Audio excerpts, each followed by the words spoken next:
कहते हैं कुछ रास्ते दिल नहीं किस्मत दिखाती है। बर्फ से ढके पहाड़ों के बीच एक घोड़ा धीरे धीरे आगे बढ़ रहा है। उस पर सवार है राजकुमारी लियाना। नीली चादर में लिपटी, आंखों में यादों की नमी ली, वो आसमान की तरफ देखती है। माँ, अगर तुम सुन सकती हो तो मुझे कोई निशान दो। अचानक हवा में हल्की चमक उतरती है। बर्फ के कण सुनहरी रोशनी में बदल जाते हैं। सामने एक रहस्यमयी महल उभरता है, चमकदार मगर खामोश, जैसे वक्त वहीं रुक गया हो। लियाना धीरे से घोड़े से उतरती है। दरवाजा खुद ब खुद खुल जाता है। अंदर सन्नाटा है, पर किसी सांस की हल्की गूंज सुनाई देती है। संगमरमर का फर्श, नीली रोशनी और दीवारों पर बने फूल जैसे सांस ले रहे हों। वो किताब छूती है, पन्ने अपने आप पलटते हैं। ये क्या सच में हुआ? तभी हवा में आवाज गूंजती है, डरो मत। वो मुड़कर देखती है, कोई नहीं, बस एक नीली रोशनी वाला लैंप चल रहा है।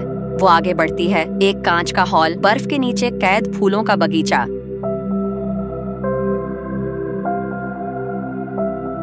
वो एक फूल छूती है, बर्फ पिघलती है, तितलियां उड़ती हैं, लेकिन एक लाल गुलाब कांच में कैद है। ये तो जैसे सांस लेना चाहता हो।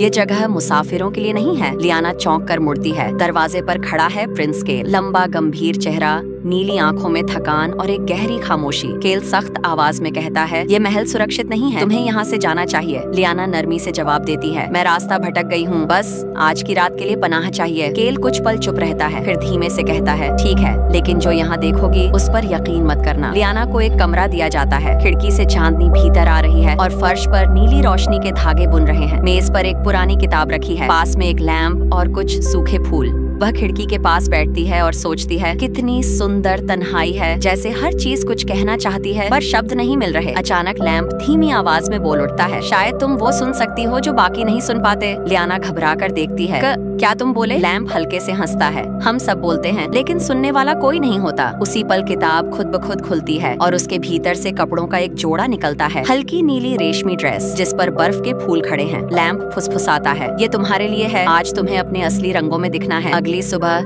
लियाना खुद रसोई में जाती है। सालों बाद महल में किसी चीज की खुशबू उठती है। सूप की महक पूरे हॉल में फैल जाती है। केल दरवाजे पर आता है, वह उसे देखता है। लियाना धूप में नहाई हुई, शांत मुस्कुराती हुई। वह धीरे से कहता है, कई सालों बाद किसी ने इस महल में जिंदगी की खुशबू जगाई है। लियाना मुस्कुराकर जवाब देती है, कभी कभी खुशबू बीते वक्त को भी जगा देती है। दोनों साथ में खाना खाते हैं। दीवारों पर जमी बर्फ थोड़ी नरम पड़ जाती है, जैसे वो भी राहत की सांस ले रही हो। रात गहराती है, बाहर बर्फ गिर रही है और अंदर आग की रोशनी झिलमिला रही है। लियाना खिड़की के पास बैठी किताब पढ़ रही है। केल चुपचाप आता है, हाथ में एक कंबल लिए। वह धीरे से कंबल उसके कंधों पर रख देता है। लियाना मुड़कर उसे देखती है। केल कहता है, यहाँ की रातें ठंडी हैं, तुम्हें आदत नहीं होगी। लियाना मुस्कुराकर जवाब देती है, और तुम तो शायद ठंड के आदी हो गए हो। केल हल्की मुस्कान के साथ कहता है, आदत तब पड़ती है जब एहसास खत्म हो जाए। लियाना किताब बंद कर देती है और कहती है, कभी कभी एहसास को जगाने के लिए सिर्फ किसी की खामोशी ही काफी होती है। पहली बार केल के चेहरे पर सच्ची मुस्कान उभरती है। लियाना 2 प्याले चाय लेकर आती है, एक उसके पास रखती है और कहती है, मुझे लगा तुम्हें भी थोड़ी गर्मी चाहिए होगी। दोनों बिना कुछ बोले चाय पीते हैं। हॉल की क्रिस्टल लाइटें मंद मंद चमकती हैं, जैसे वो भी इस बदलते सन्नाटे को महसूस कर रही हूँ। अगली सुबह जब धूप हल्की सी है, लियाना अपने घोड़े के पास जाती है। वह कहती है, अब शायद मुझे जाना चाहिए, मैं बहुत देर तक रुक गई। केल दरवाजे पर खड़ा रहता है। उसकी आंखों में कुछ कहने की झलक है, लेकिन वो बस कहता है, रास्ते खतरनाक हैं। लियाना मुस्कुराती है, मैं आदत में हूँ राजकुमार, बर्फ से डरने वाली नहीं। वह दरवाजे के बाहर कदम रखती है, तभी जंगल से भेड़ियों की आवाज गूंजती है। 3 काले साए बर्फ में फिसलते हुए उसकी ओर बढ़ते हैं। लियाना घोड़े को रोकने की कोशिश करती है, लेकिन वो फिसल जाती है। उसी पल केल तलवार लिए बर्फ के बीच दौड़ता हुआ आता है। वो एक भेड़िए पर वार करता है, दूसरा उस पर झपटता है। लियाना चिल्लाती है, केल। केल जमीन पर गिरता है, उसके हाथ पर गहरी चोट लगती है। भेड़िए भाग जाते हैं, लेकिन उसका सीना भी घायल हो चुका होता है। वह इसे छुपाने की कोशिश करता है ताकि लियाना न घबरा जाए। लियाना दौड़कर उसके पास आती है, तुम पागल हो गए थे, अगर तुम्हें कुछ हो जाता तो। केल धीमी आवाज में कहता है, मैंने वादा किया था कि तुम्हें कुछ नहीं होने दूंगा। लियाना की आंखों में आंसू भर आते हैं। वह उसका हाथ पकड़कर कहती है, चलो महल वापस चलते हैं। महल के अंदर केल आराम कर रहा है। रात गहरी है, आग के पास उसकी सांसें धीमी हो रही हैं।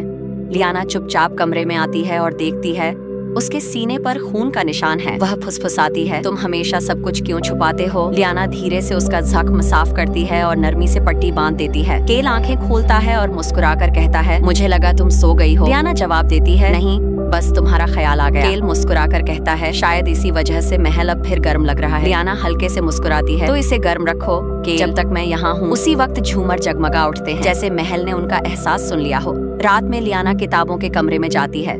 पुरानी किताबें फुसफुसाने लगती हैं, यह महल सिर्फ पत्थरों का नहीं, एक वादा है। वह हैरान रह जाती है। तभी केल की आवाज पीछे से आती है। यह महल मेरे एहसासों से जुड़ा है। जितना मैं खुद को कैद रखता हूँ, यह भी ठंडा पड़ता जाता है। लियाना धीरे से कहती है, तो तुम्हें आजाद होना होगा ताकि यह भी सांस ले सके। केल की आंखों में नरमी उतरती है। लियाना देखती है शीशे के गुंबद में बंद वही लाल गुलाब। उसे समझ आता है कि यह केल के दिल की निशानी है, बर्फ में कैद लेकिन अब भी जिंदा। किताब की आवाज गूंजती है, जब यकीन जागता है तो बर्फ भी फूल बन जाती है। लियाना अपनी हथेली गुंबद पर रखती है। गुलाब धीरे धीरे चमकने लगता है और पूरा महल रोशनी से भर उठता है।